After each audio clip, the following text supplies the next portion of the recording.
My name is Suzie Wokabi. This is Founders Friday.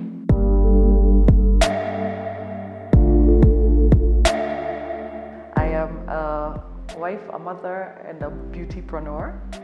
I'm the founder and chief creative of SuzieBeauty, which happens to be Kenya's very first makeup brand. The concept of the business came from a place of frustration because I'll go back a little bit. I studied international relations in college, which I never really did anything with because I went thereafter to work in the fashion and beauty industries in New York.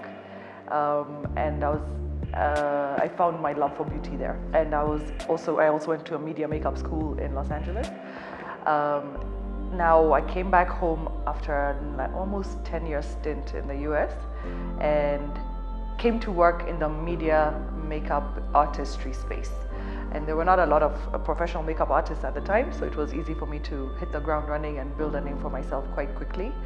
I did come home with a full suitcase full of makeup, really good product that I'd worked with all these brands, and I'd collected a kit over a while and a great portfolio as well. Found the gaps that I was supposed to fill in the industry because the cosmetics retail space at the time, and I think mostly still now, is a place where everything is imported and unaffordable.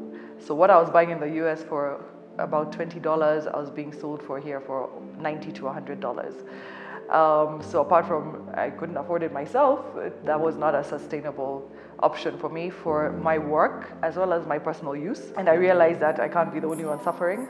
So I decided, I woke up one morning in January of 2009 and I looked at my husband and told him, you know what, I'll just create my own product. Initial capital, my husband who founded the business with me was working at the time, so we didn't need outside funding, at least for the first few years, which was, I'm gonna say, for the first 2 years, which included research and development. A lot of that. I actually opened my laptop one morning and 6 months later shut it because it was just research and research. And I knew what I needed to do with a brand and how I wanted the product to be. And found out quite quickly that we could not locally manufacture because nobody had ever done it before. That's why it's Kenya's first. And so we had to find outside manufacturers because I created the product with a chemist and none of the raw materials available in the country. So it was a process, even just creating the product. And finally traveled around, so that's where it was a bit capital intensive, and we managed to do that in-house, within the house, and went to various continents and countries looking for contract manufacturers who were going to agree to actually manufacture what I've created instead of showing me their showroom and I just put my logo on whatever they've created. And my second year I spent testing product, so not money intensive then, but the third year, we also knew by then we needed a chunk of capital. So the third year was spent fundraising, which was incredibly painful. Nothing I would wish on my worst enemy. So it was, we tried banks, of course, they laughed us out the door. Startups are not supported by banks, fact. So finally convinced 2 different investment groups to invest in a startup which they had no idea would make it or not. So, and then thereafter also got a loan from Chase Bank with some of the clout from the investment group. So I was looking for about $200,000 at the time, which was about 16 million shillings, yeah. My purpose in life is to be a part of the growth of the African beauty industry. Very simple. And every day I wake up to do that. My most valuable skills, I guess my mouth talking a lot.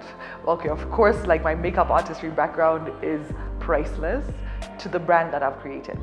Because understanding beauty in a very intricate way is a huge skill that I honed for very many years.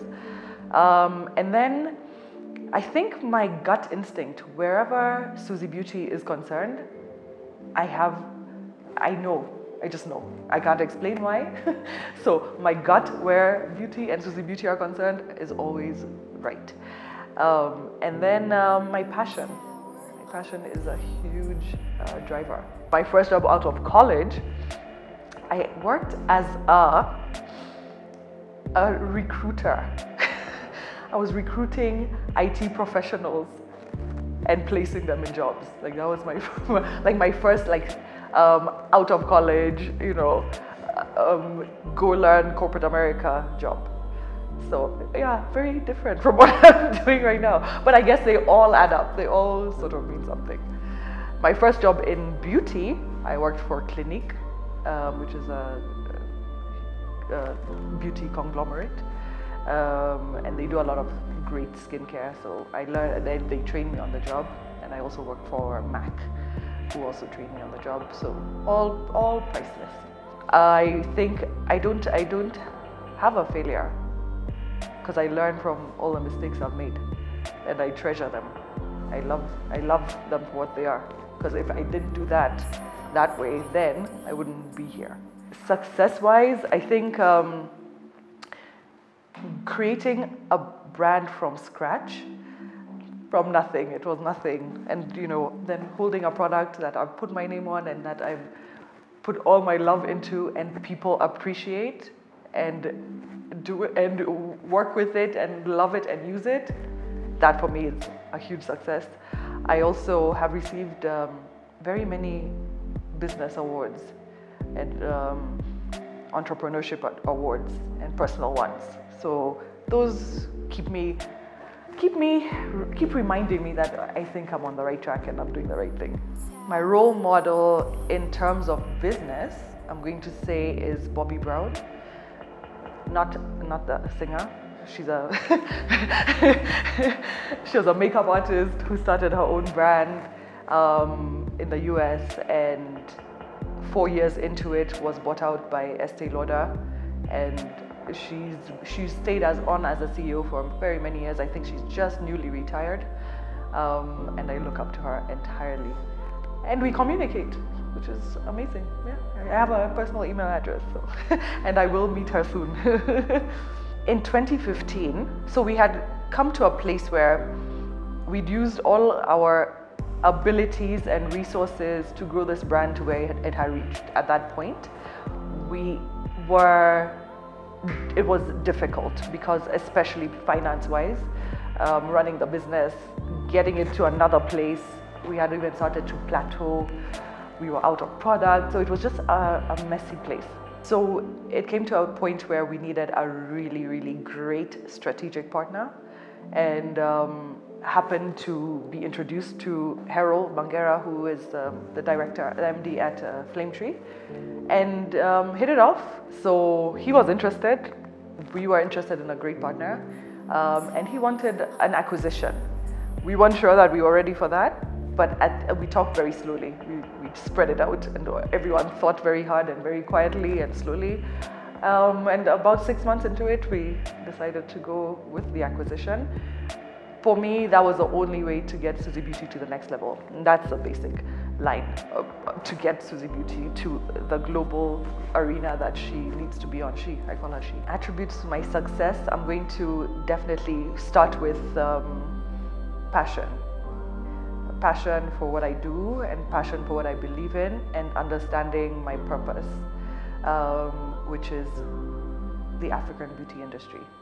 And so, not a minute goes by without me figuring out more to do for it, involving myself in as many things as possible for it. And everyone does feel my passion, which is, I think, the #1 attribute. So I've never done any paid advertising.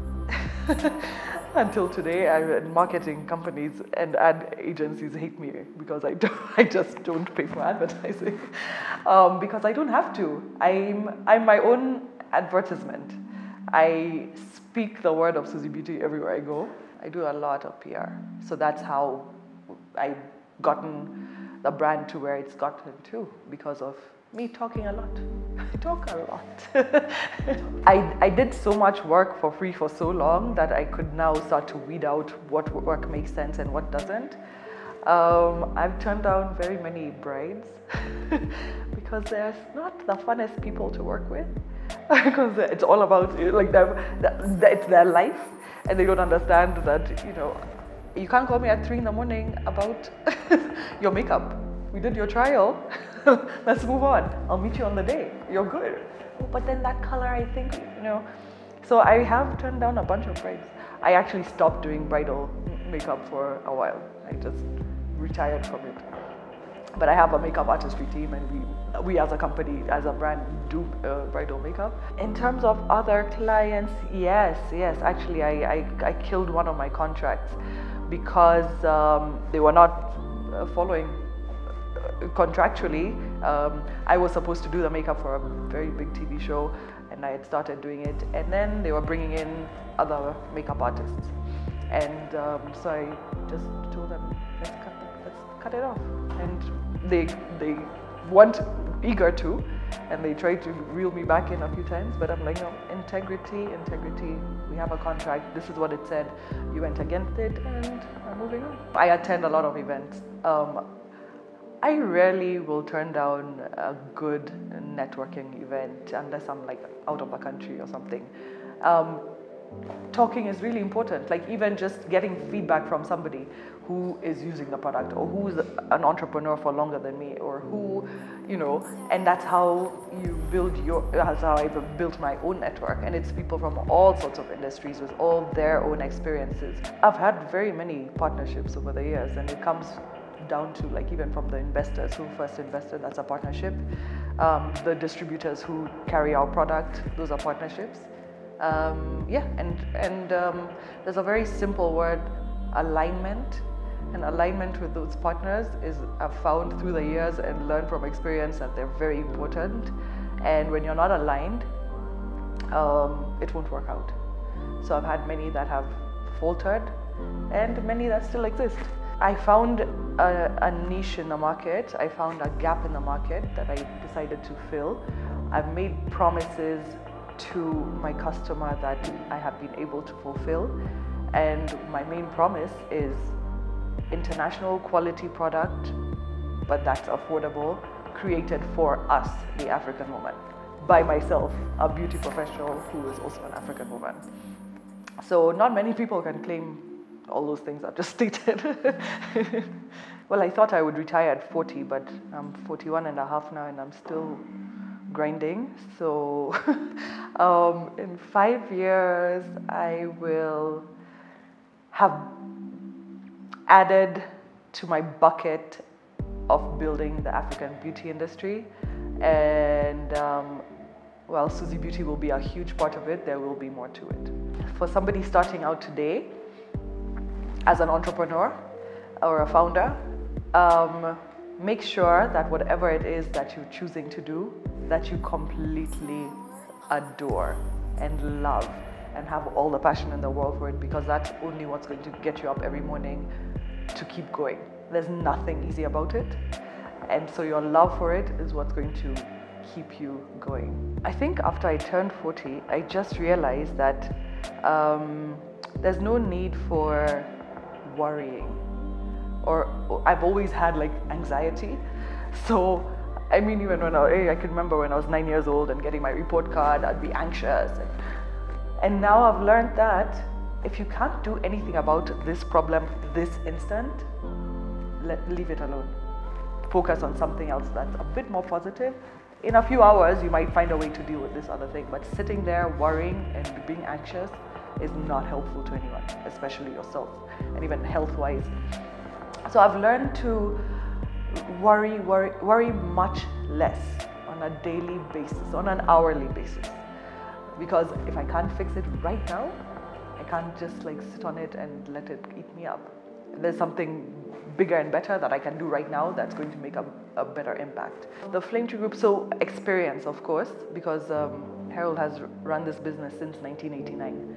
So even just like running a business in the right way, growing a brand, better, a stronger backbone in all ways is what they brought to me and SuzieBeauty.